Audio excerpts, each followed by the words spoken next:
Happy day 73. Be it in traffic, be it politics, be it something someone says or does. Do you get offended? Do you immediately respond with why they're wrong in judgment? Or do you simply don't even communicate with them because what they've said or done has been offensive to you? What if I told you that getting offended means that you are not in control of your feelings? Sound odd? Are you almost offended by that? Here's what I mean.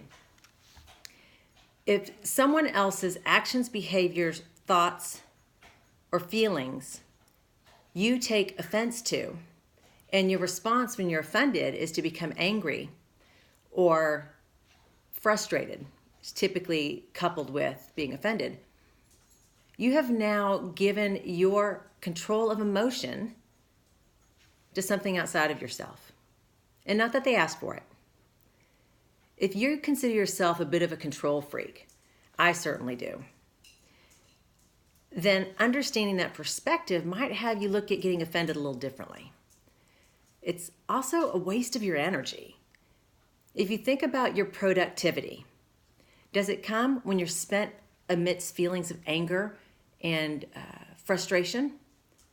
Or does it come on the other side of it when you decide that being in this space doesn't feel good and you need to do something else to get beyond it? So don't mistake that that's where the productivity happens. It can be an igniter to your moving forward because maybe you were in a state of sloth prior to that. So getting offended could possibly be a motivator if you look at it with a positive perspective. But I want you to take a look at it long term and how it reflects on you.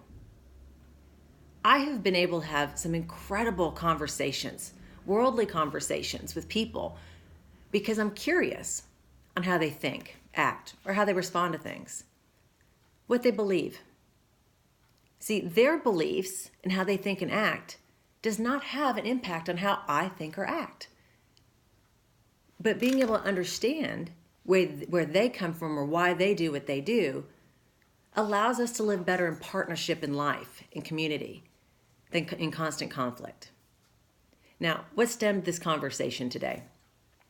I was on a business trip recently where there was a little fun fact game, and all the participants had to share something about themselves that the people in the room probably didn't know.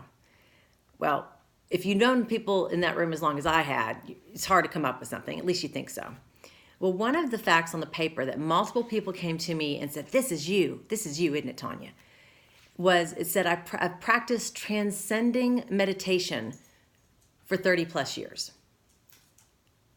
So when people I've known for 25 years come up to me and say, this is you, isn't it? You are this person who practices this sort of peaceful meditation. One, I was incredibly flattered because that means their perspective of me is Zen. Now, don't mistake Zen for being weak or not strong, just in control. In my opinion, people who can put themselves in a Zen state have complete control of their senses, and they respond and act in a way that's in line with how they want to respond and act. Now, after about the third or fourth person coming to me and saying, this is you, I finally gave it up because they weren't figuring out which one was mine. I happened to be named after the ugly kid across the street. Now, as harsh as that might sound and almost offensive, that's how my mother told me the story whenever she shared with my grandmother that my name was Tanya. And whoever that Tanya is, hopefully you clearly don't even know who I am, because certainly don't mean to be offensive. Again, in jest.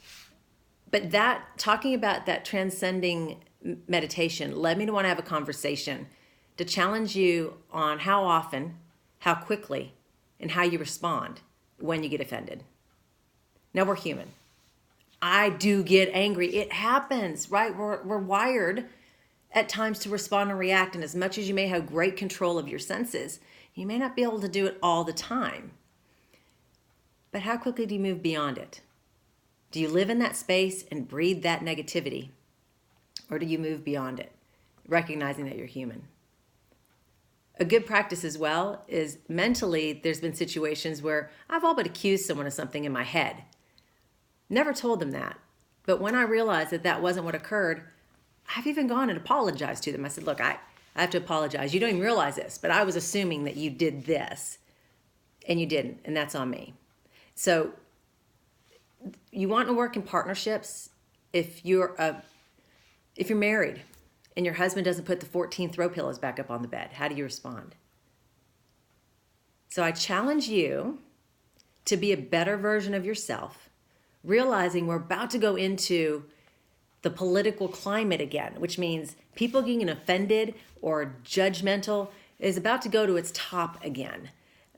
So rather than just trying to avoid life, live within it, but realize that you control you. And if you want to seem like somebody who's in control, try to stop being offended. Have a great day.